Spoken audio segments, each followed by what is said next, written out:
Pessoal, vamos começar? Queria primeiramente agradecer a todos que estão aqui, que estão vendo ao vivo essa palestra imperdível, mas também verão na posteridade essa nossa apresentação de hoje. Ela vai ficar gravada e vai para o YouTube, para o nosso canal da Balsa no YouTube. Então, só algumas palavras para quem não conhece. A Balsa é uma organização sem fins lucrativos que a gente tem desenvolvido, criado aqui nos Estados Unidos, de pesquisadores e profissionais da área de ciências da vida. É uma área que reúne é, várias profissões, desde pesquisador acadêmico até alguém que está na indústria, que está no governo e que trabalha na área de saúde. E é uma maneira da gente se reconectar, né, entre a comunidade brasileira nos Estados Unidos e principalmente com a ponte com o Brasil, né? A ideia é a gente fomentar tanto o ecossistema nos Estados Unidos, mas também fomentar o ecossistema que existe e é muito forte no Brasil, prova da nossa reunião de hoje com um professor mundialmente conhecido, professor Martim Bonamino. Pessoal, então eu recomendo todos vocês a seguirem nossos canais. A gente tem uma newsletter que sai semanal, a gente também tem um canal no Instagram bem legal e recentemente a gente abriu um canal no YouTube.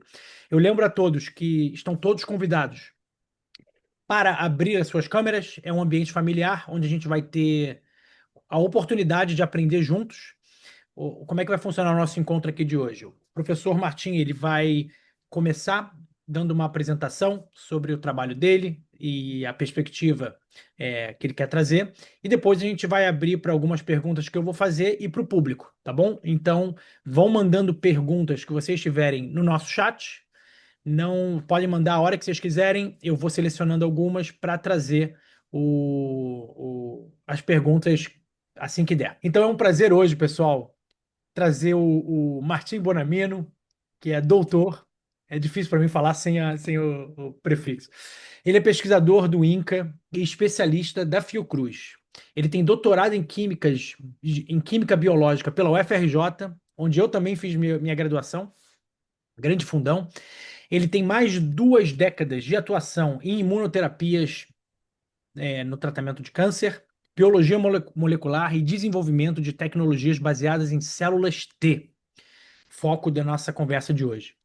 O Dr. Bonamino é uma das maiores referências brasileiras no desenvolvimento de terapias avançadas, especialmente as CAR T-cells, células geneticamente modificadas para reconhecer e destruir células tumorais. Além da sua produção científica extensa, ele tem um papel ativo na formação de recursos humanos, na construção de políticas públicas para terapias gênicas no Brasil e na defesa de uma ciência nacional robusta, ética e acessível. Hoje a gente vai conversar com ele sobre os avanços e os desafios da terapia CAR-T, principalmente no Brasil, e o que a gente pode esperar para o futuro da medicina personalizada no nosso país. Então eu queria te agradecer, sem mais delongas, Martim, estou evitando falar professor, Martim, e o palco é todo seu. Obrigado, obrigado pelo convite. Eu não conhecia a iniciativa, tive o prazer aí de aprender um pouquinho com você, conforme você foi me explicando, me parece super válida. E eu acho que a gente tem a possibilidade hoje, a oportunidade de discutir um pouquinho algumas coisas. Eu fiz uma apresentação que contextualiza um pouco o que que é essa temática. Eu acho que esse é o objetivo. Ela é muito desafiadora, não só aqui no Brasil, é desafiador em qualquer país. São terapias novas, são terapias onde muitas coisas mudam, comparado com o que a gente está acostumado a ver, né? A maneira de cobrar, pela terapia muda, a maneira de produzir muda, a maneira de avaliar quanto ela funcionou muda, por quanto tempo ela funcionou muda. Então, assim, são muito disruptivas como conceitos. E a gente tem trabalhado um pouquinho nesse contexto aí para ver se a gente consegue quebrar algumas dessas barreiras. Não são barreiras de país desenvolvido, país não desenvolvido. Isso certamente países como os Estados Unidos já avançaram mais rápido, mas não é uma questão que a gente não consiga fazer aqui, mas são barreiras realmente de modelos, né? Modelos de como é que essas coisas são oferecidas, como é que é o acesso. E acho que o acesso é muito importante como barreira. É, Isso é verdade nos Estados Unidos, é muito verdade no Brasil. O Brasil tem particularidades que vocês todos conhecem, né? Questão do Sistema Único de Saúde, do do que está ofertado no Sistema Único de Saúde versus o que está ofertado no sistema complementar, né, na saúde suplementar. Então a gente tem uma série de desafios. Então eu fiz uma apresentação que, claro, vou dar um pouquinho aqui de como a gente está abordando isso e as ideias que a gente tem para tentar resolver essas questões, mas eu queria até que a gente focasse mais nas questões dos conceitos, tá, que estão aqui mais no início. Deixa eu tentar compartilhar aqui para ver se funciona. Eu peguei aqui a base de uma apresentação que a gente tem, de alguns eventos que a gente faz, e eu sou pesquisador do INCA, do Instituto Nacional do Câncer, e especialista da Fiocruz. Então, vocês percebam que aqui a gente está militando diretamente no Sistema Único de Saúde, né, na saúde pública brasileira, e tudo que a gente faz aqui está muito motivado, guiado e pautado por esses desafios que a gente tem de dar acesso.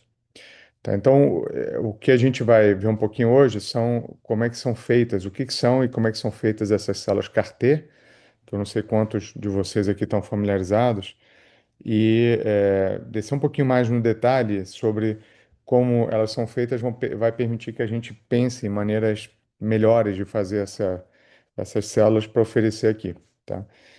Então, deixa eu só seguir aqui para um primeiro conceito que é essas terapias que são baseadas em células de defesa, né, em linfócitos nossos, e elas tem duas categorias basicamente, né? São as células que a gente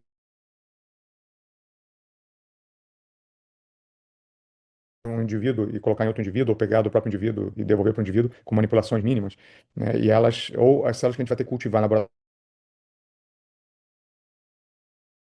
falando sempre das células que a gente cultiva no laboratório. E isso, o simples fato de cultivá-las por muitos dias, ou o fato de modificá-las geneticamente, ela transforma essas células no que a gente chama, que é uma categoria de fármaco, que são as terapias avançadas, os produtos de terapias avançadas, PTAs em português, ou ATMPs, Advanced Therapies, Medicinal Products em inglês, tá? Então a gente tem aqui, isso é uma categoria de fármacos, é entendido pelos reguladores como um remédio, digamos, né? Como um fármaco de fato. As células CAR-T estão aqui nessa categoria das modificadas geneticamente, o que coloca um segundo nível de complexidade aí. Não só tem que aprender a mexer nisso em laboratório, como tem que aprender a modificar geneticamente essas células de forma segura. O que leva a gente a subir um pouco essa escada aqui de complexidade. Então, no início, a gente usava linfócitos, tipo na situação de transplante de medula óssea, transplante de precursores hematopoéticos, que a gente chama. Transplantava a medula de um indivíduo para o outro para curar a leucemia e, eventualmente, se você tinha ali uma dificuldade de controlar a leucemia, você podia fazer infusões de linfócitos do doador para o receptor. Isso é um enxerto minimamente manipulado. Depois a gente aprendeu aí a cultivar esses linfócitos e atribuir a eles novas propriedades. É nesse contexto aí que a gente vai navegar aqui, que é não só a capacidade de a gente manter esses linfócitos em laboratório, mas também de a gente modificar o genoma deles. A gente pode modificar adicionando genes novos, que é o caso dessas células CAR-T. Então, as células CAR-T são linfócitos T, um subtipo de linfócitos modificados com uma molécula, um gene que codifica uma proteína chamada CAR. Tá? E eu vou definir isso para vocês aqui.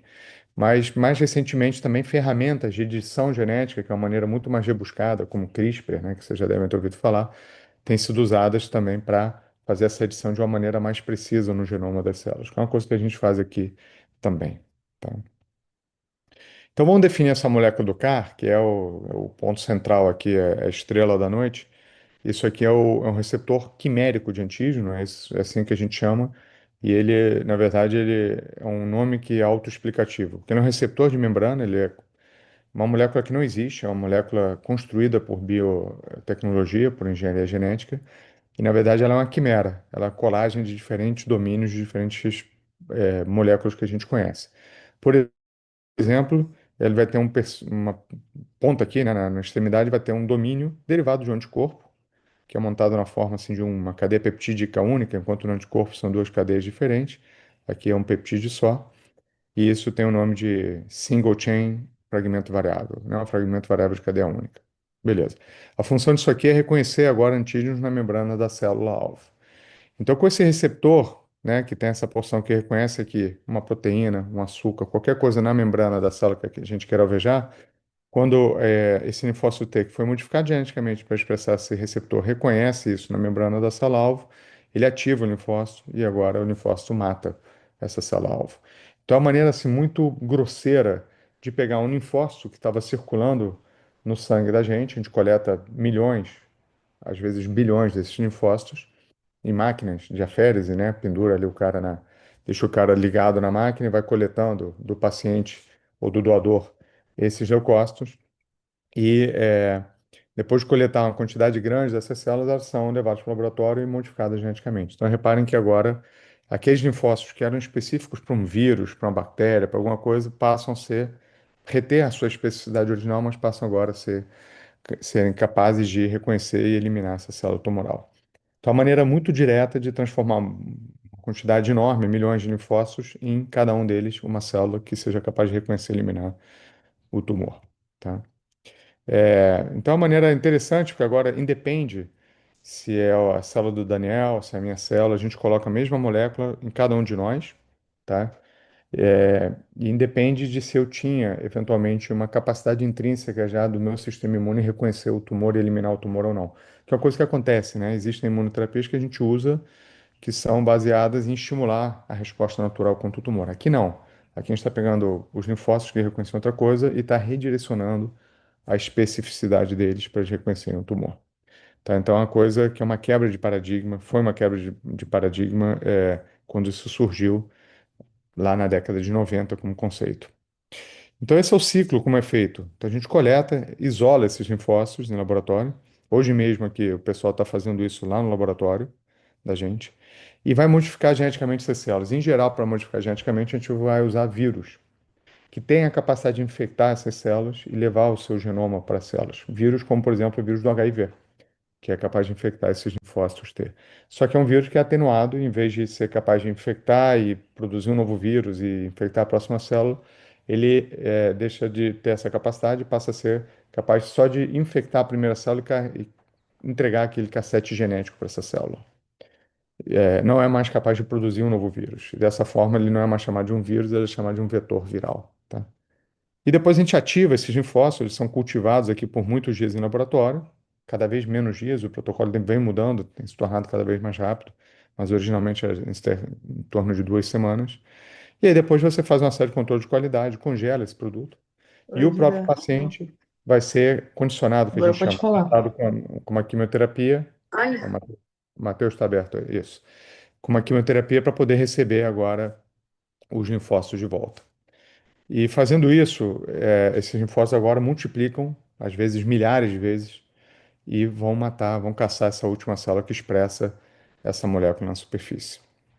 Isso é uma coisa legal, porque se a gente olhar esse jeito de fazer, vocês reparam que tem várias etapas, e cada etapa pode ser feita de um jeito um pouquinho diferente. Que é como montar um telefone, que pode ser montado com peças diferentes, e todos eles vão ser telefones, mas aqui cartéis podem ser montados de maneira diferente. Então, o cartê, na verdade, é um linfócito T, que expressa a molécula do CAR, certo? Então, a gente pode montar isso de maneiras diferentes, o que nos dá a possibilidade de inovar e mudar as maneiras de fazer, né? E é isso que tem acontecido com vários grupos, fazendo desenvolvimentos diferentes, um pouquinho cada um de fazer. Bom, esses produtos hoje são feitos e comercializados por indústrias farmacêuticas, onde você agora dá o material de partida para eles, que são teus linfócitos. Eles modificam geneticamente, fazem todos os controles de qualidade e devolvem essas células para você, para serem fundidas na veia do próprio paciente e agora circularem pelo corpo reconhecendo o tumor. Há custos que são, na casa aqui no Brasil, não está muito longe do custo que é nos Estados Unidos, que é em torno de US$ 500 mil. Aqui está custando de 2 a 3 milhões de reais por paciente, só para fazer esse produto. Ele é infundido uma vez, essas células são vivas, ficam no organismo, né? Então, uma terapia de uma vez só, não é uma terapia que você toma lá a cada semana ou a cada mês. E essas células podem persistir eventualmente aí por mais de uma década, é o que está mostrado nos primeiros pacientes que foram tratados há cerca de 15 anos atrás. Tá? Então a gente tem esses produtos que reconhecem alvos diferentes. Tem esse produto aqui que reconhece uma proteína de membrana que está em linfócitos B, que é o CD19. Tem esse produto que reconhece uma proteína de membrana que está em plasmócitos, que são as células que produzem anticorpos. E tumores derivados de células B, como leucemias agudas de células B, linfomas, podem ser tratados por esses produtos aqui. E mielomas múltiplos, que são derivados dessas células que são BCMA positivas, podem ser tratados com esse produto aqui. todos eles na mesma faixa de valor, tá? Então eu gosto de fazer essa analogia aqui com o método para produzir cafés, por exemplo, ou para fazer, que é o modelo da farma hoje em dia, que é, por exemplo,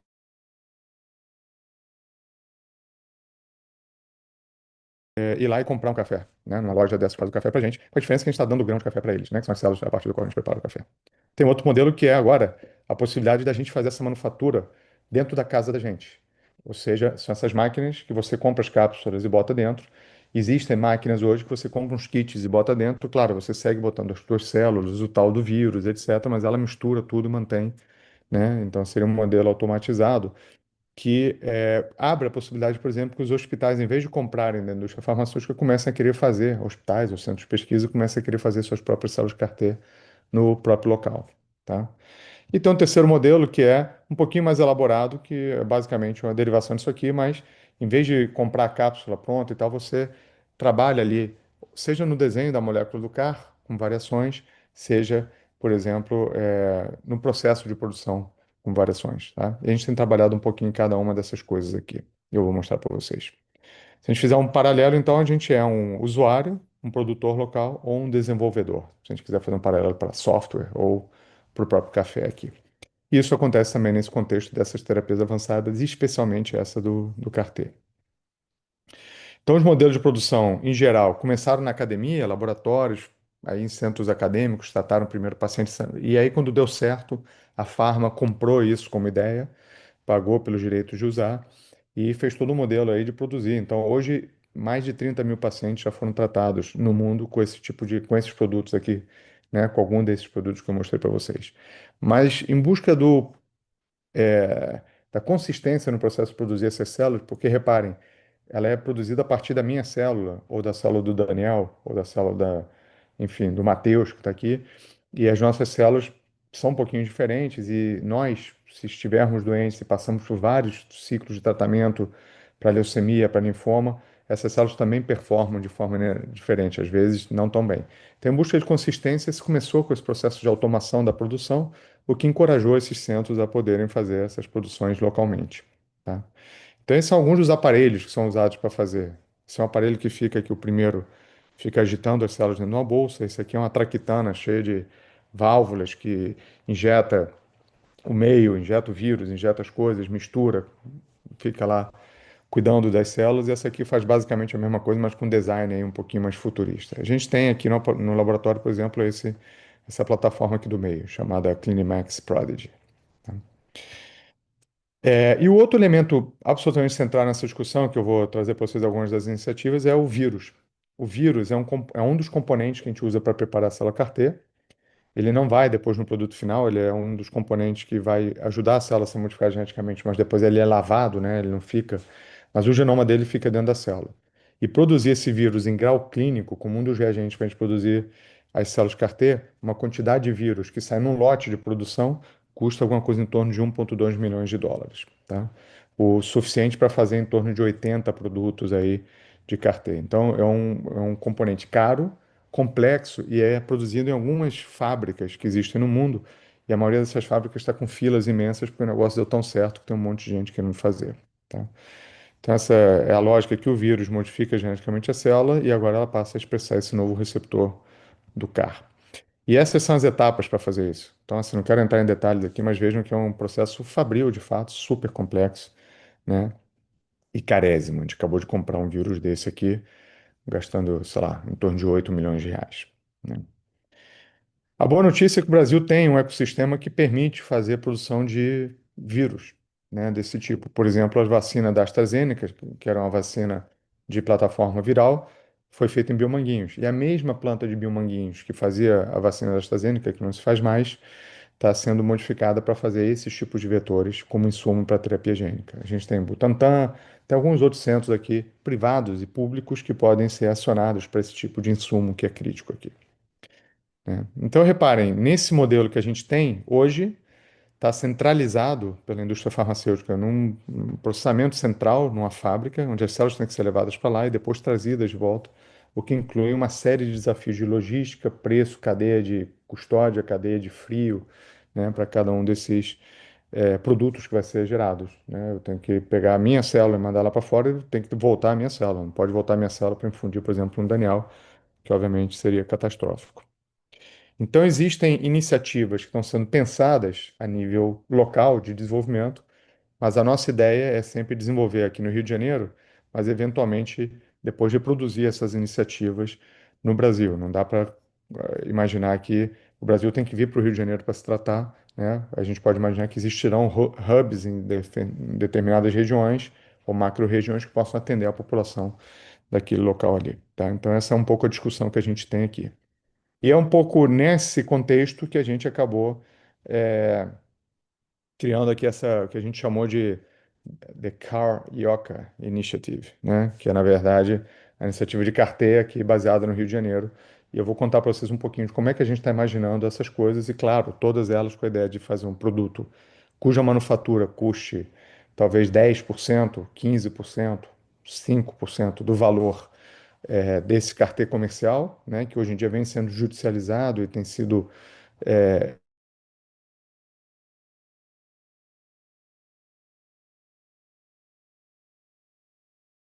pelo governo no valor de face, né? Sem negociação, tá? Para a gente fornecer para o sistema de saúde brasileiro. Bom, então a primeira coisa que a gente decidiu, já há uns 15 anos atrás, é trabalhar com outra plataforma que não dependa desses vírus. Dependa, por exemplo, de fragmentos de DNA que possam recombinar e serem jogados para dentro do genoma da célula sem ter que precisar fazer esse.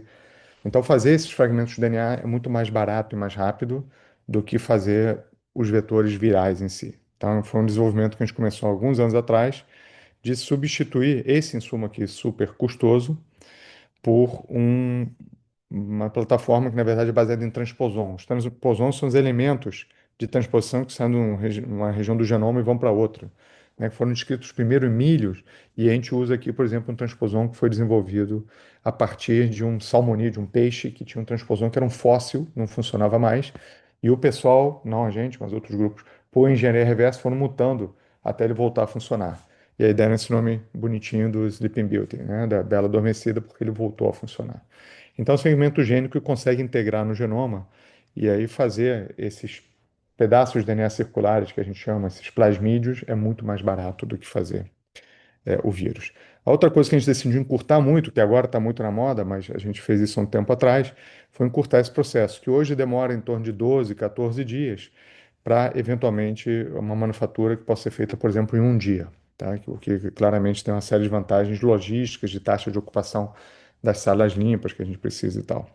Então, a vantagem do transposon, eu já falei para vocês, a desvantagem é que não entra sozinho na célula. Então, a gente, para botar isso para dentro da célula, dá um choque na célula, quebra uns poros, e nesses poros entram esses dois plasmídios, são esses dois segmentos gênicos, um que vai codificar a transposase, que é a enzima, e outro que vai ser o transposon, que é o alvo da transposase. Então, o transposon vai ser cortado e inserido no genoma da célula. Tá? Essa é a lógica como a gente faz isso.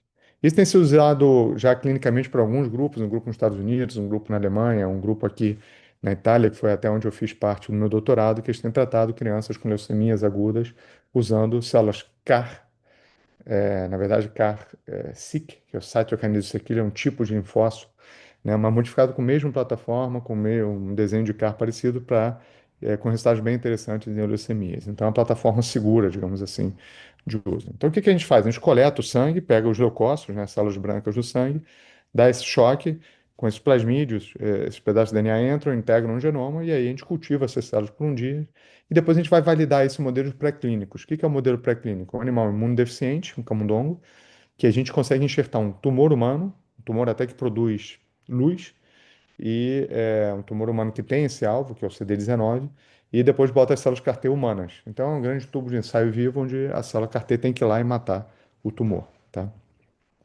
Então esses são os protocolos que a gente faz. Agora, perceba que depois que a gente deu o choque na célula, ela já tem tudo dentro para virar uma CAR-T, tá? E aí, nesse sentido, a gente pode usar essa célula imediatamente depois, não precisa expandi-la, cultivá-la por muitos dias. Então, a gente tem esse protocolo, que é um que a gente vai testar clinicamente, mas também tem um desenvolvimento onde a gente prepara essas células da noite para o dia, de um dia para o outro, ao invés de ter que esperar em torno de 8, 10 dias, que é o protocolo expandindo as células que a gente faz normalmente. Bom, e aqui é só, não queria inundar de dados, mas só para dar um exemplo aqui, que essas células, o percentual de células que tem o CAR na membrana no primeiro dia depois da eletroporação, em torno de, bota aí, alguma coisa, cada pontinho aqui é um doador que a gente pegou, tá? Entre 5% e 20%, mas depois de alguns dias em cultura isso vai enriquecendo, né? Então esse número de células vai aumentando e o percentual de células que expressam CAR também. Isso é importante porque essa droga ela é dada em números de células CAR-T por quilo do paciente, tá? Então a gente tem que atingir uma certa dose para ter um tratamento terapêutico. Se tiver uma dose muito baixa, elas têm mais dificuldade de combater o tumor. Tá? Essas células têm um fenótipo interessantíssimo que é de memória, ou seja, depois em vivo elas vão diferenciar em células efetoras, que são as células que vão matar o tumor. Então isso está aqui caracterizado tanto entre as células T CD8 positivas quanto as CD4, que são dois subtipos de linfócitos. E esse é o dado talvez mais interessante. Esse aqui é o tumor crescendo no camundongo e ele faz luz, então a gente pode quantificar essa luz aqui numa escala de calor, né? Então, os animais tratados com salina, o tumor cresce e mata, né? O percentual de animais vivos depois de 20 dias é zero. Os animais tratados com linfócitos T, que foram cultivados, mas não receberam a molécula do CAR, também não controlam o tumor, vocês vêem os animais morrendo aqui. E os animais que receberam as células CAR-T geradas com esse sistema não viral conseguem controlar bastante bem o tumor, aumentando a sobrevida dos animais. Esse aqui é o último modelo pré-clínico que existe para CAR-T, não existe porco, primata, nada. Daqui a gente pula direto para ensaios clínicos em pacientes, tá? Então, esse aqui é o dado último que você tem de eficácia e de potência que a gente testa. E aí, claro, tratar camundongo, você precisa de um X de células, para tratar humanos a gente precisa de uma quantidade muito maior. E aí agora a gente está fazendo todo o escalonamento começando a partir de leucoféreses de pacientes, eletroporando em eletroporadores de larga escala, cultivando as células em frascos, né, que possam gerar alguns bilhões de células, ou muitas centenas de milhões de células, que são as doses que a gente precisa de 2 a 5 milhões por quilo para tratar os pacientes. Então a gente fez todo um trabalho de escalonamento, né, a gente chega aí na dose já almejada, sem muito problema. E essas células geradas agora em larga escala também conseguem controlar o tumor aqui, como vocês estão vendo muito bem nos animais. Tá? Acho que a gente pode passar. Então, isso aqui fundamentou, né, uma coisa que o Ministério da Saúde apoiou a gente, depois de fazer todo esse caminho, para conseguir agora fazer um estudo de fase 1/2, estudo clínico, que é uma prova de conceito de que isso aqui vai funcionar nos pacientes também. Tá? Então, a gente está nessa etapa aqui de agora preparar toda a documentação regulatória para fazer até a aprovação da Anvisa para tratar os primeiros pacientes, mas já está financiado pelo Ministério da Saúde. Bom, de qualquer maneira, isso aqui também continua sendo todo esse círculo de para a geração dessas células CAR-T, bastante complexo, né? E a gente sabe, isso são dados de vários grupos nossos também, de que quanto mais tempo você mantém essa célula em cultivo no laboratório, pior depois ela performa quando é devolvida para o paciente. Então, existe um ponto aqui importante de tentar encurtar esses tempos o máximo possível para manter essa célula CAR-T em boa performance. Tá? E aí, vários grupos, inclusive a gente, esse é dado nosso aqui publicado já tem 5 anos, olha só, é, de um protocolo de geração dessas células CAR-T em um dia, como eu mostrei para vocês. E eu vou mostrar aqui, então, basicamente, a gente encurta a eletropora e já pode usar essa célula diretamente para tratar o camundongo, no caso, mas poderia ser para o paciente também. E é um protocolo que a gente chamou de ultra rápido. Eu vou só mostrar o dado para vocês que ele também promove aqui a manutenção da sobrevida dos animais. E a gente foi comparar quão bem isso aqui funciona se comparado, né, com as células que a gente faz no protocolo clássico aqui de expansão durante 8 dias. E vocês veem aqui que esse aqui é a quantidade de tumor. E a gente vê que esse protocolo ultra rápido consegue controlar o tumor muito bem em vários órgãos, aqui ó, no baço, na medula óssea, no sangue, enfim. E isso leva a um aumento de sobrevida dos animais. Aqui a gente usou uma dose diminuta aqui de CAR-T, porque a gente queria ver se tinha diferença. Se a gente usar uma dose muito grande, a gente cura o animal.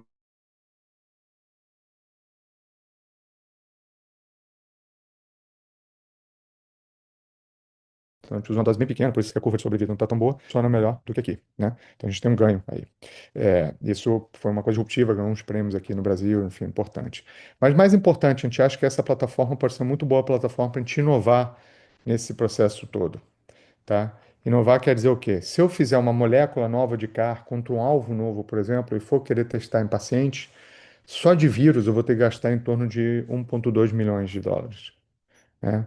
E de repente eu vou testar nos primeiros 3 pacientes e não vai dar certo. E eu fiz um upfront dessa monta.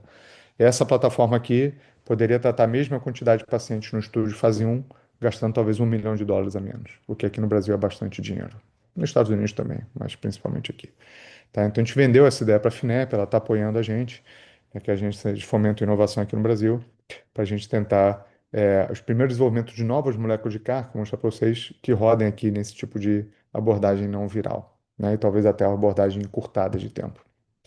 Que leva a gente para esse segundo tópico aqui, que são as novas moléculas. Então, reparem, aqui a gente tem uma série de questões de propriedade intelectual embarcadas naquele telefone que a gente montou, né? E uma das coisas que está embarcada é o desenho da molécula do CAR. Então, se você varia o desenho da molécula, ou se você varia esse domínio aqui que reconhece o antígeno, você sai de uma propriedade intelectual, de uma proteção intelectual, para poder ter liberdade propriedade ou até proteger o teu novo desenho. E a gente fez aqui um consórcio entre centros de pesquisa aqui no Brasil, no INCA, no Instituto Nacional de Câncer. Estou eu, aqui na Universidade de Brasília, tem dois colegas, André Maranhão e Marcelo Brígido, e na Fiocruz do Ceará, o Gilvan Pessoa e Marcos Lorenzoni, a gente fez o que a gente chamou de carteira de Mucuripe. Mucuripe é o porto lá de Fortaleza, né, para quem lembra da música do Fagner.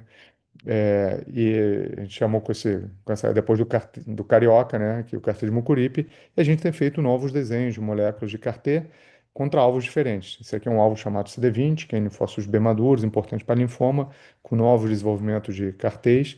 E para o próprio CD19 como alvo, a gente tem dois caras aqui novos desenhados, inclusive usando só sequências de anticorpos humanos, que funcionam muito bem para controlar o crescimento da leucemia in vitro, tão bem quanto o CAR de referência. Esse aqui é o mesmo CAR que eu mostrei para vocês agora há pouco.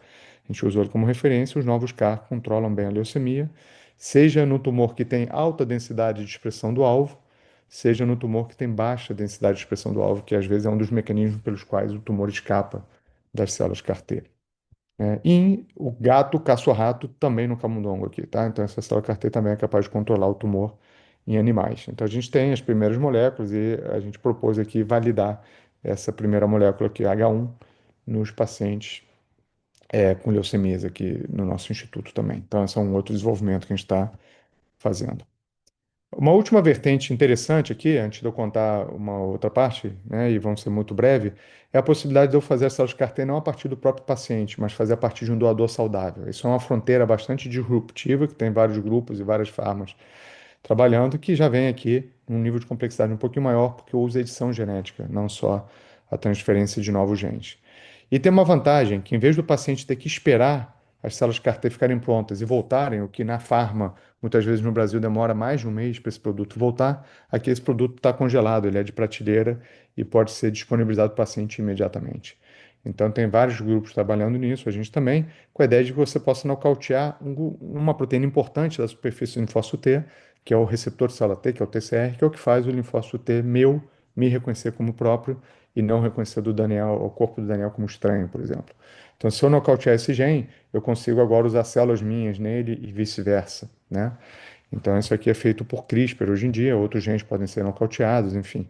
E aí depois você coloca o CAR nesse indivíduo. Então, isso é exatamente o que a gente está fazendo aqui. A gente usa o CRISPR na forma de proteína complexada com RNA, que a gente chama de ribonucleoproteína, e vocês veem aqui que essa é a expressão do TCR, do receptor célula T, e quando a gente nocauteia, você tem uma série de células que deixam de expressar esse receptor, e aí, eventualmente, usando o transposon, a gente coloca o CAR na superfície desse linfócito, que seria essa versão aqui, né? Nocauteado por TCR e com o CAR.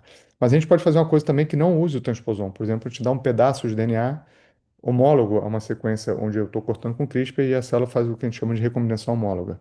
Insere esse gene do CAR em um sítio específico do genoma, ao contrário da inserção com o Sleeping Beauty, que é randômica, né? E fazendo isso, alguns grupos já tinham mostrado que a regulação desse gene fica melhor e, eventualmente, essas células têm mais potência contra o tumor, que é o que vocês estão vendo aqui, que a gente chama de knock-in. Quando o cara é enfiado no locus do TCR, do receptor de célula T, essa célula CAR-T consegue controlar o tumor um pouquinho melhor.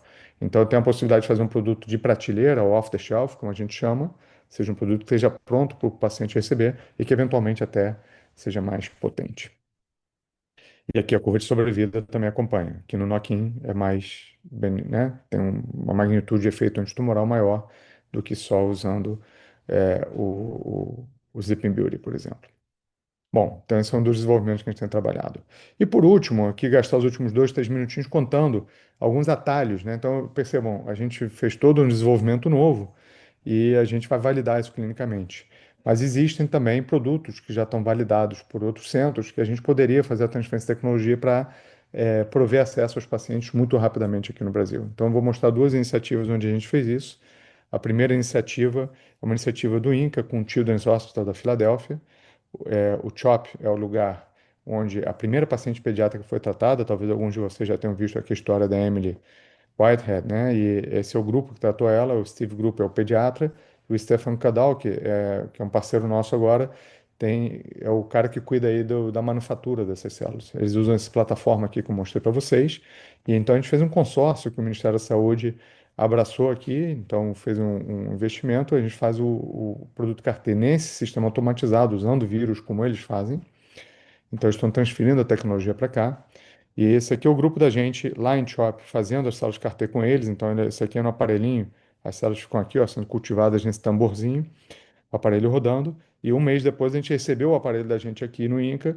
E esse aqui já foi a primeira manufatura nossa feita em setembro do ano passado, onde deu tudo certo, está tudo ok. E hoje está sendo aberta a segunda manufatura que a gente está fazendo. Óbvio que aqui a gente está fazendo manufatura, treinando a equipe, e depois a gente vai fazer todo o dossiê de qualidade para a Anvisa, para a gente poder fazer esse ensaio que prevê tratar 30 pacientes com leucemia pediátrica, né? Leucemia aguda pediátrica. É, então, aqui, por exemplo, são os critérios de qualidade que você tem que passar, né, para ter um produto que possa ser liberado para usar clinicamente. A gente fez todos os testes aqui, passou em todos os critérios. Não vou cansar vocês com detalhes, acho que não vem ao caso, mas é só para dizer que está tudo feito e que tem um trabalhão agora para estabelecer esses ensaios aqui no Brasil, de maneira que a gente possa liberar esses produtos para serem infundidos. Tá? E a última iniciativa, uma iniciativa muito grande, que tem uma triangulação entre a Fiocruz, o INCA e a Caring Cross, que é uma non-profit americana, está baseada nos Estados Unidos. E a ideia é que eles transfiram para Biomanguinhos a capacidade de produzir esses vetores lentivirais localmente, certamente uma fração do custo ou do preço, e eventualmente a tecnologia para eles que eles desenvolveram também, né? Lembre daquela montagem de celulares, um jeito um pouquinho diferente de montar a célula CAR-T que eles fizeram também, sempre usando vetores virais. Então, a Fiocruz não tem pacientes oncológicos, quem tem é o INCA, mas tem todo o know-how fabril de produção dos insumos de controle de qualidade. Então, essa produção vai ser feita aqui e a aplicação vai ser feita no INCA inicialmente. E aqui eles fizeram um cartê um pouquinho diferente, que é um cartê que, em vez de ter um alvo só, que era o que eu tinha contado para vocês, eles têm três alvos. Eles botam pressão em três antígenos diferentes do tumor, né, com o racional de que seja muito mais difícil da célula tumoral escapar, deixar de expressão desses antígenos escapar da célula de CAR-T, se você bota a pressão em três lugares diferentes, né? Uma abordagem darwiniana, digamos assim, de pressão não evolutiva, evitando que a célula tumoral evolua. E isso aqui está validado pré-clinicamente, e a gente vai fazer essa validação clinicamente. Então, a produção do vetor vai ser feita aqui, né? E a produção das células vai ser feita no módulo, tipo container, uma sala limpa, né? Com qualidade de ar e todos os equipamentos apropriados. Mas percebam, de novo, se eu faço essa produção nesse módulo, eu posso repetir ou replicar essa mesma iniciativa no segundo locus, né? No segunda locação, aqui no segundo lugar no Brasil. Então, essa é a lógica que vai ser feita a manufatura aqui em Biomanguinhos, mas poderia ser feito no container aqui dentro do terreno do INCA, só não vai ser no INCA porque a gente está no centro do Rio, não encontrou um bom terreno para botar o container, mas em qualquer outro lugar que tenha um terreno disponível, você pode botar esse container. E, de novo, um desenvolvimento local que possa ser reproduzido em outros centros, certo? Então, de novo, um desenvolvimento aqui no Rio, mas pensando nacionalmente. Bom, acho que era isso aí que eu queria trazer para vocês e vou deixar aqui o crédito para quem fez os dados que eu mostrei para vocês, já que eu mostrei alguns dados, a turma aqui do laboratório, os nossos parceiros de outras instituições, esse povo aqui super animado, super engajado, estão nesse momento aqui, enquanto eu falo para vocês, são 8h40 e qualquer coisa, o pessoal está lá no laboratório preparando as células, de verdade, acabei de receber uma foto aqui, e aqui a página do laboratório da gente, para quem tiver interesse aí de acompanhar as iniciativas e ver um pouquinho mais do que a gente faz. A gente tem lá um site, tem um Instagram, um blog, enfim, vamos ficar felizes de receber a visita de vocês. E sem dúvida, as agências de fomento, né? Principalmente o Ministério da Saúde, mas também editais internos da Fiocruz, alguns a Fundação de Pesquisa aqui, de Amparo à Pesquisa do Rio de Janeiro, mais recentemente o Instituto Servier, que tem acreditado aí nas iniciativas que a gente tem feito e tem apoiado a gente. Tá certo? Então, muito obrigado e acho que a gente tem um tempinho aí para discutir algumas coisas, né, Daniel? Temos sim.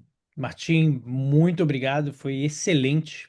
Realmente deu um panorama muito legal sobre a área e sobre as fronteiras que a área enfrenta hoje em dia, né? E como o seu laboratório tem desenvolvido novas inovações muito significativas. Achei impressionante a eficácia tão equiparável ou até melhor do uso de CAR T-cells imediatamente, né? Em 24 horas. Provavelmente elas se expandem dentro do corpo e com isso Ela elas. sempre se expande dentro do corpo, né? Aqui é bom você tocar isso aí, porque é um jogo de números, né? A gente sempre tenta dar mais células, mas quando as células começam a performar melhor, sendo menos manipuladas, talvez a gente possa usar menos células. E aí, esse fetiche por uma dose de um número muito grande de células talvez possa ser repensado para doses menores, né? Exato, mas elas sempre expandem dentro do corpo, sempre, Muito né? bom. Muito bom. Eu tenho muitas perguntas e o pessoal interagiu, mandou pergunta aqui também. Então eu queria, já tinha até anotado aqui uma pergunta que eu queria fazer para você. Eu vi que o João, se eu não me engano, perguntou parecido, João Vitor. A pergunta é a seguinte: hoje em dia, corrija-me se eu estiver enganado, mas a terapia CAR-T, em geral, ela tem funcionado, né? É uma das terapias mais eficazes para tumores hematológicos, né? Isso. Você deu exemplo de leucemia, linfoma, mieloma múltiplo. A pergunta que eu queria fazer é como é que você enxerga os desafios que existem no tratamento de tumores sólidos? Então, tumores sólidos, para alguém que está aqui na ligação e não sabe o que que é um tumor que gera uma massa, pessoal. Por que que CAR T-cell ainda não provou-se ser uma terapia tão eficaz em tumores sólidos? Ótimo. Então, isso é o cálice sagrado hoje em dia, né? Para tumores muito prevalentes. Esses tumores que a gente trata, a leucemia aguda pediátrica é um dos mais frequentes em crianças, mas, assim, nível de prevalência é um tumor não tão frequente. Se a gente pegar esses tumores mais prevalentes aí, a gente vai ver que são todos eles sólidos, né? É, e tem dois motivos principais. Daniel e eu não sei quem mais, João Vitor, que João perguntou, Vitor. né? Isso. Tem dois motivos principais. O primeiro é chegar lá. Então, assim, o tumor hematológico, digamos assim, se a gente quiser chamar, está disperso, não tem uma barreira de entrada. E isso faz muita diferença. Para tumores sólidos, muitas vezes a célula CAR-T nem migra tão eficientemente para dentro do tumor. Às vezes, porque o tumor tem mecanismos para restringir a entrada de linfócitos, uma maneira até de se proteger da resposta imune, crescer. Então, esse é um primeiro ponto. O segundo ponto é que, muito frequentemente, esses tumores têm mecanismos para inibir a resposta imune, tá? Dentro do microambiente do tumor. É super frequente, acontece muito, e aí a gente tem duas barreiras para a atividade das células CAR-T. Agora, já existem dados anedóticos aí na literatura de boas respostas em gliomas, em neuroblastomas, em alguns Glioblastoma tumores também, né? Aqui em Boston. também. Tem vários centros, começam a pipocar, né? A maioria desses casos são de terapia onde você faz a infusão local no tumor. Então você quebra a primeira barreira de não chegar, também é uma grosseria, digamos assim, mas resolve basicamente parte do problema. Agora, eu queria destacar que esses cartéis que a gente está vendo aí é a versão 1.0, né? Tem muitos grupos, inclusive a gente, trabalhando para turbinar essas células para elas poderem lidar melhor com a questão de chegar e com a questão de enfrentar esse ambiente aí meio abrasivo que eles vão encontrar no microambiente tumoral.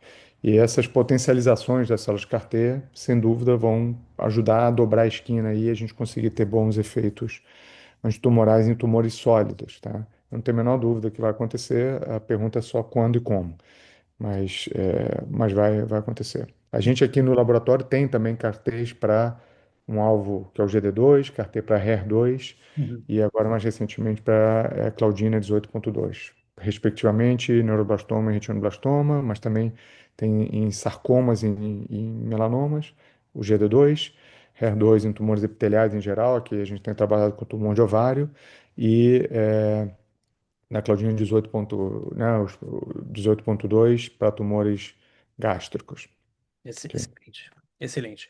E realmente minha área de estudo, eu estudei também imunoterapias, mas eram imunoterapias que não envolviam células, né? Eram mais. Os corpos, né? Monoclonais, principalmente. Eu trabalhei com moléculas pequenas, né? Small molecules. Eu trabalhei com Ah, um bacana. lista de Sting, você deve conhecer.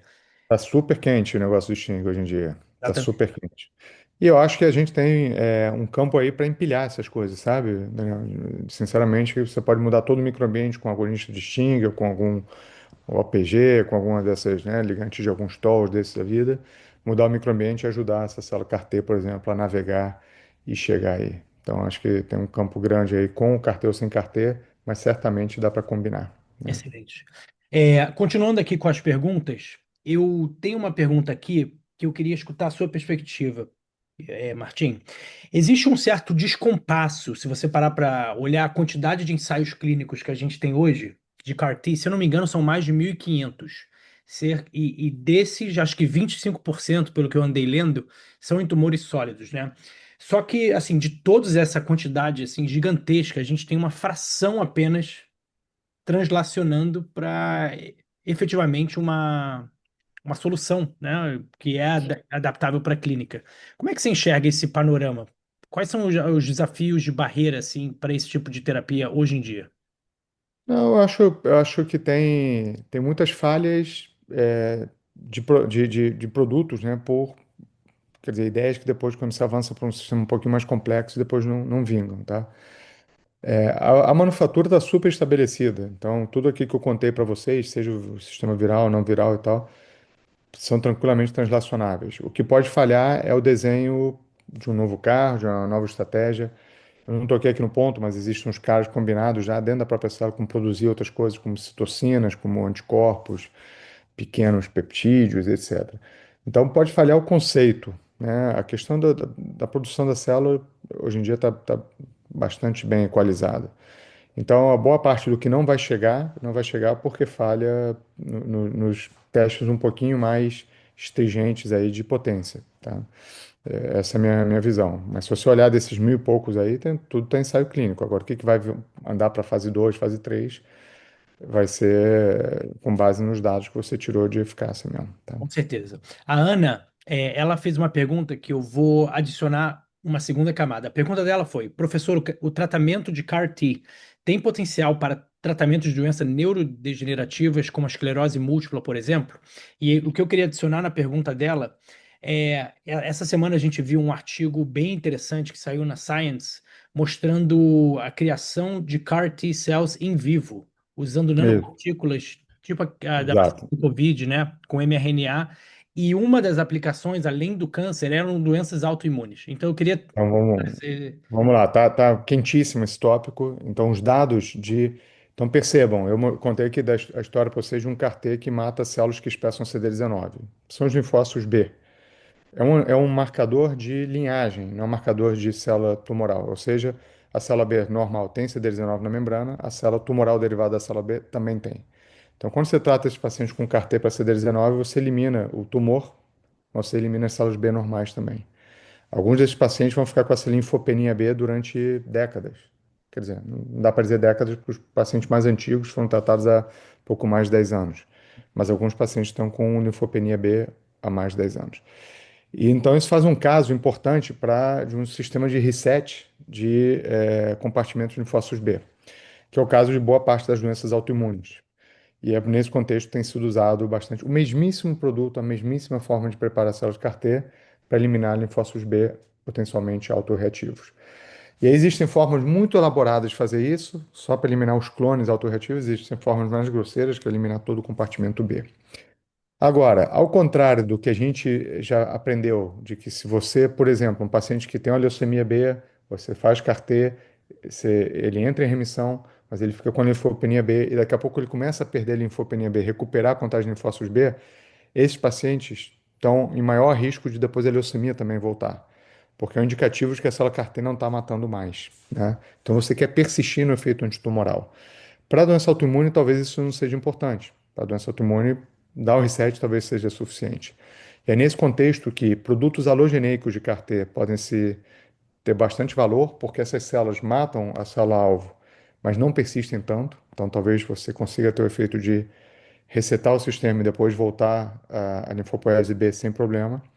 e, ao mesmo tempo, produtos transientes, né? Ou seja, eu contei sempre para vocês a história de integração no genoma e por que que é importante integrar no genoma o gene do CAR-T? Para a célula do linfócito T continuar expressando o CAR na membrana para tumores. Mas se for para doenças autoimunes, talvez eu possa botar tipo um RNA e ter uma expressão transiente. E Hum. isso expressa durante alguns dias, elimina o compartimento B e depois os linfócitos T continuam, mas já não expressam mais o CAR na membrana, né? Nesse contexto, tem essa quebra de paradigma que está sendo testado, e eu voltei agora, no mês passado, fui no Congresso da Sociedade Americana de Terapia Gênica e Celular Gênica, o AES-GCT, que foi em Nova Orleans, e totalmente impressionante a quantidade de terapia gênica sendo feita em vivo, com vetores virais, mas com vetores não virais também, lipossomos, né? E aí, claro, esse tipo de entrega, se conseguir ser específica para o linfócito, pode entregar um RNA para fazer a célula virar CAR-T durante algumas horas, alguns dias. Isso pode ser suficiente para limpar. Então, a entrega de RNA talvez seja muito adequada para esse sistema, para esse contexto de doenças autoimunes. Certamente é menos relevante para o contexto de resposta CAR-T antitumoral, onde você tem que sustentar a resposta, porque é uma batalha que fica entre as células CAR-T e o tumor até eliminar a última célula tumoral, né? Então, você vê aí que tem uma série de oportunidades. Com certeza. E você tem algum palpite? Qual é o tipo de CAR-T que avançaria, entre aspas, melhor, qual que teria mais sucesso, assim, como a gente fala em inglês, né? Next Generation CAR-T. Qual seria a Next Ah, pô, a gente acabou de publicar uma revisão sobre isso. Assim, Generation? tem vários Next Generation, tá? Tem ideias muito boas, tem ideias muito rebuscadas, que depois tem que ver se vão ser boas na prática. Mas existem, por exemplo, muitos desenhos e redesenhos do processo de manufatura. Então, por exemplo, a gente tem essa manufatura de um dia, né? O pessoal está fazendo manufatura de 3 dias, expondo as células CAR-T, por exemplo, a uma citocina lá específica, e ali 18, que ninguém imaginaria que teria. Essas células parecem ter uma potência muito maior. Tem desenhos de células no desenho do CAR, quais são os domínios que estimulam a célula, que levam a célula a funcionar melhor. Tem a afinidade lá do receptor pelo antígeno, que pode funcionar. Então, assim, cada um dos elementos está sendo otimizado. Então, essas são as novas gerações de CAR-T que estão aparecendo. E depois existem células não T, Hum, né? Ou seja, por exemplo, células NK, Natural Killer, que também estão sendo modificadas com CAR, que tem um perfil bastante interessante, que produzem menos toxicidade e parece ter uma taxa de resposta parecida e também podem eventualmente ser usadas off the shelf. Então, isso é também uma área bastante quente hoje em dia, produção de células CAR-NK, né? Não CAR-T. Então, você vê que aqui eu estou desfilando uma série de diferentes coisas, eu não consigo te dizer qual é sim, sim, claro. o winning horse aí, né? Mas certamente a combinação dessas coisas talvez gere um produto muito mais potente, né? Para a gente trabalhar melhor. Excelente. Minha próxima pergunta, Martim, seria mais relacionado a uma coisa menos técnica em relação a CAR-T em si, mas você até pincelou durante a palestra. Como você acha que a colaboração internacional, né, dado que a gente está aqui hoje numa aula com você, em uma organização que é internacional, a Balsa, como você enxerga a colaboração internacional ou colaboração no geral para o avanço dessa tecnologia? Então, acho que teve um gap aí importante do que era feito em cada lugar que não era feito em outros, né? Então, a gente já teve aí um momento onde o pessoal não fazia essas coisas aqui. Hoje, acho que a gente está muito próximo de qualquer ideia, assim, a gente consegue, talvez com uma velocidade menor no Brasil, mas a gente consegue hoje em dia levar, né? O importante de começar a tratar os pacientes é que você começa a dar vazão para as inovações, tá? Então, eu acho que a gente tem um ecossistema aqui que está amadurecendo do ponto de vista das ideias da aplicação, ainda mais lentamente, mas também está amadurecendo do ponto de vista de todo o ecossistema de serviços, coisas que são ofertadas, insumos, né? É, então, acho que quando a gente colabora e vai para centros que têm mais agilidade, a gente consegue ganhar tempo, tá? Hum. Então, aí eu acho que a gente pode ganhar tempo, porque está uma área muito competitiva. E aqui no Brasil os tempos ainda são muito dilatados. É, e a gente está fazendo todo o esforço, não só eu, né, no meu grupo, vários grupos, têm trabalhado um pouquinho para amadurecer esse ecossistema, mas dá muito trabalho e demora um tempo. Então, acho que a gente tem a possibilidade de, primeiro, trocar ideias, isso é importante. A gente tem aqui no sistema de saúde algumas coisas interessantes que a gente pode ser atrativo para outros centros. Por exemplo, o custo por paciente.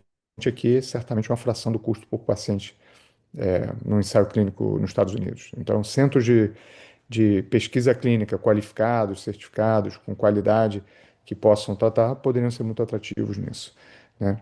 A outra coisa que é importante é que aqui a gente tem alguns perfis de pacientes que são tratados de maneiras que não são tratadas em outro lugar, muitas vezes por falta de fármacos aprovados aqui, tá? Então a gente tem a possibilidade, talvez, de trazer algumas dessas terapias para primeiras linhas, segundas linhas, simplesmente pelo fato de que a quarta, quinta e sexta linha não estão disponíveis aqui no Sistema Único de Saúde. Então pode ser aceitável fazer isso aqui, quando em outros lugares não é aceitável trazer para a segunda linha, porque você tem a terceira, quarta e quinta para oferecer. E isso não é só exatamente para CAR-T, tá? Acho que vale para outras terapias também. Então, algumas jabuticabas aqui que a gente pode, né, ter uma oportunidade de dar uma contribuição importante, né? E- Sem viralatismo, claro, porque depois que você prova que isso na segunda linha é relevante, isso pode ser implementado em outros lugares, tá? Não é só porque a gente não tem a terceira, quarta e quinta linha. claro. Então acho que é por aí, sabe? E a gente tem sido muito feliz trocando com os colaboradores. A gente tem colaboradores em vários países, com muitos projetos, enfim, não quis desfilar aqui, né? Tudo que a gente tem feito, mas a gente tem interagido e tem sido muito bom. E o pessoal gosta de vir aqui, trabalhar junto, sabe? É um ambiente colaborativo, especialmente no contexto aqui pediátrico, tem um perfil muito colaborativo que é muito gratificante. As pessoas realmente estão a fim de prover aí, dar acesso e a gente inventar um jeito melhor de oferecer essa terapia para mais gente, né? Essa e outras, né? Existem outras iniciativas aqui no Brasil importantes em outras terapias gênicas e terapias avançadas que seguem a mesma lógica. Perfeito, Então, obrigado. A pergunta que a Samara fez aqui é a seguinte: gostaria de saber como solucionar essa linfopenia que foi comentada. Seria necessário realizar um transplante posterior à infusão de CAR-T? E eu adicionaria também, de novo, se eu posso, mais um nível na pergunta, que seria: a gente vê, por exemplo, no tratamento com quimioterápicos, por exemplo, a deleção, né, de células imunes do corpo, ou às vezes o paciente, por exemplo, no meu doutorado trabalhei muito com glioblastoma. O paciente toma um corticoide, né, que totalmente imunossupressivo. A minha pergunta é se você mencionou a deleção das células B saudáveis também. Isso gera algum potencial custo a longo prazo, por exemplo? gera. Custo, na verdade, esses pacientes têm que fazer reposição de imunoglobulina, né? Aham.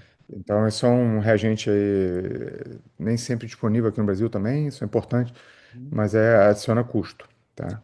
É, agora, por exemplo, se você perguntar para esse paciente se ele quer voltar a ter linfócito B, e isso está associado a uma potencial recidiva da leucemia, ou ele prefere continuar tomando, eu diria que Claro. mais de 90% vão preferir continuar repondo imunoglobulina, tá? Existem algumas maneiras de você tratar isso. Existe a possibilidade de você colocar, por exemplo, genes suicidas no linfócito T, algum gene acionável farmacologicamente para depois você matar essas células. No contexto do linfócito B ali, da depressão B, eu não sei se isso é justificável, tá? Mas existe. Isso é muito proposto, principalmente quando você vai fazer um CAR-T contra um alvo que está num tecido que possa ser um tecido vital, digamos. Então, assim, a gente pode viver sem linfócito B? Pode viver. Fazer a reposição, fica ok. Se for um antígeno que é compartilhado entre o tumor e o pulmão, por exemplo, entre o tumor e o coração, ou está no sistema nervoso central, seria muito saudável se você pudesse matar essas células se elas começam a fazer um efeito colateral desse tipo, tá? Então, essa é uma das maneiras. A outra maneira é que talvez a gente possa ajustar a persistência dessas células tendo como base as características dela. Então, por exemplo, se você cultiva a célula mais tempo em laboratório, talvez ela persista menos. Em Uhum. alguns contextos isso pode ser saudável, pode ser salutar, né? Pode ser bem-vindo. Em outros contextos, não. E a gente já discutiu isso aqui, né? Essas implicações. A outra forma que existe, que é mais rebuscada, são os sistemas de logic gate. Você bota duas moléculas e uma sinaliza, complementa a outra, uma inibe a outra, e você tem, por exemplo, o reconhecimento do CD19, mas você não mata uma célula B madura, mas você mata a célula B precursora. Então você bota um receptor, né? Então só na combinação de antígenos e não no antígeno só. São sistemas muito elegantes no desenho, mas como eles operam muito no fino, a gente ainda não tem tanta certeza se no mundo real, onde a expressão do antígeno varia, etc., isso vai funcionar de uma maneira tão refinada assim, né? Então essas são as principais vertentes, Samara, que a gente teria para evitar que isso aconteça. certamente transplantar o cara depois, por causa disso, não faz sentido, né? Agora, CAR-T tem sido usado sim como ponte para transplante, no sentido de reduz a carga tumoral ao máximo, mata tudo que pode e depois, eventualmente, ainda faz o transplante para consolidar. Essas combinações a gente vê bastante grupos fazendo, tá? Mas não é para recuperar o linfócito B necessariamente, é mais para consolidar a resposta antitumoral. Tem como efeito colateral, sim, recupera a contagem B, mas transplante allogenêmico é sempre uma coisa muito cheia de toxicidade. Assim, eu não faria eletivamente se eu pudesse fazer alguma outra coisa menos tóxica, como, por exemplo, o próprio carteiro, tá? Perfeito. E então, Martim, tem uma última pergunta que eu queria trazer, que tem a ver com uma pergunta que eu vi aqui acima, perguntando do uso de CAR-T em combinação com outros métodos terapêuticos. Alguém perguntou sobre, por exemplo, o uso de radioterapia para potencializar a efetividade de CAR-T. Eu imagino que ele está se referindo a tumores sólidos, mas eu queria ouvir a sua É. perspectiva.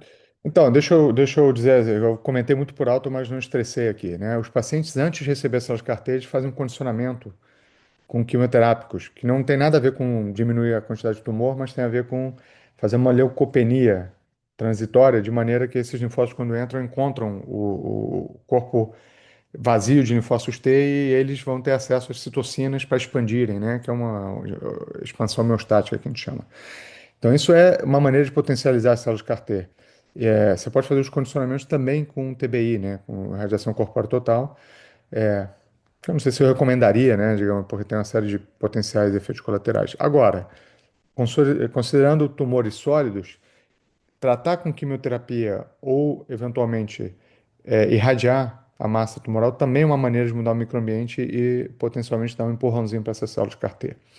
Tá? Então, provavelmente agora são aqui as 9 da noite, são 9 da manhã na China. Se forem 9 da manhã, são 9 horas tem algum chinês aí fazendo. Eu digo chineses porque, de fato, embora tenham começado os primeiros ensaios clínicos na Europa e nos Estados Unidos, a maior quantidade de ensaios clínicos em curso em carteira hoje, disparado, está na China. Então, qualquer boa ideia que a gente discutir aqui, provavelmente tem algum grupo lá na China testando essa combinação. E trabalhos já foram publicados bem interessantes de combinações rádio de condicionamento ali e tal, pelo menos em modelos animais que podem potencializar a terapia de CAR-T também, tá? Isso existe, tem alguns grupos explorando, a gente particularmente não está trabalhando nessa linha, mas existem alguns grupos trabalhando nisso sim. E eu imagino que seja diferente um pouco o paradigma em relação à radioterapia, por exemplo, quando a gente está falando de inibidor de checkpoint, né? Para quem não sabe, é um anticorpo que ele se liga ou à célula imune ou à célula do tumor e previne essa ligação inibitória, né? Então, quando você irradia, às vezes, um tumor, você overexpressa, né? Você tem mais a expressão desse receptor que você pode usar o inibidor de checkpoint para inibir. Eu acho que é um pouco diferente, né, no caso do CAR-T, né? Olha, tem uma janela interessante e a gente tá com gosto de começar a explorar isso, por exemplo, de moléculas que possam modular, e aí a radiação também pode fazer eventualmente, a densidade de antígeno que você tem, Uhum. que é o alvo do CAR-T. Tá? Legal. Então tem vários trabalhos na literatura, assim, o tumor X que expressa pouquinho eu vi aqui HER2, o que expressa um pouquinho. E aí você trata com fármaco qualquer, ele passa a expressar um pouco mais. Talvez células que estivessem ali no limiar, que não seriam eliminadas, passam a ser eliminadas. Tá? Então isso acontece. Insultos celulares em geral podem modular a expressão de determinados marcadores a radiação não é diferente. Tá? Então aqui talvez a gente tenha uma possibilidade de potencializar para além de que você pode mudar o microambiente, matar certas células do microambiente, inflamar ou desinflamar. E agora a gente tem essas modalidades de radiação, né, muito focadas, né, com feixes que se encontram ali num ponto focal e tal, muito Gamma Knife precisas. é o Pois nome. é. Então, e aí você consegue eventualmente fazer uma alteração ali local que potencialize a coisa, tá? Mas a questão da densidade do antígeno é bem interessante. A gente tem algumas iniciativas aqui no grupo que a gente está começando a explorar nesse sentido também. Pessoal, que aula, hein? Foi demais. Eu queria te agradecer, doutor Martim Bonamino. Realmente seu trabalho é realmente uma inspiração. Você está literalmente mudando a vida de muita gente. O trabalho que você faz no laboratório, as inovações. O que eu acho muito legal também do seu laboratório é o potencial translacional veloz, né? Você, em pouco tempo, você consegue translacionar uma nova tecnologia e injetar no paciente. A gente demorou. eu vou dizer agora, uns 15 anos para fazer todo esse arcabouço de coisas. Agora a gente É, consegue acelerar mais, mas tá, não nasceu da noite para o dia. É importante dizer isso também, né? com certeza, com certeza. Eu queria te agradecer aí pelo seu tempo precioso, pela palestra, pela aula. Foi muito legal. O pessoal está agradecendo demais aqui no chat também. E abrir aí, se você quiser fazer alguma consideração final, dizer para o pessoal como eles podem te seguir, lembrar a todo mundo. Beleza, não, acho que é isso. Botei lá, a gente tem um Instagram que é o martinlab.imuno. Lá tem a página do laboratório, tem tudo. É, a gente tem as iniciativas. Então, verdade, a gente gosta de discutir, está aberto a novas ideias. Se alguém aqui se interessar e tiver alguma questão para discutir, ficaremos muito felizes de receber input. As ideias mais malucas, às vezes, nem todas, mas frequentemente algumas delas super valem a pena. Então, não tenho medo de arriscar e queria te agradecer de novo, Daniel, aí pela oportunidade. É bacana conhecer a iniciativa de vocês e vou acompanhar aí os próximos eventos. Vamos ver aí. A gente aprende sempre com os colegas. Com Tá certeza. certo? Muito obrigado aí, Tá gente. ótimo.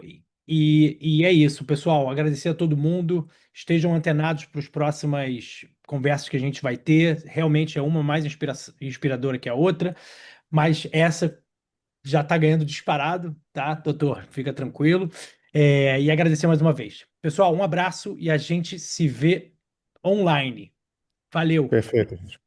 Até a próxima. Valeu, até a próxima. Tchau, tchau.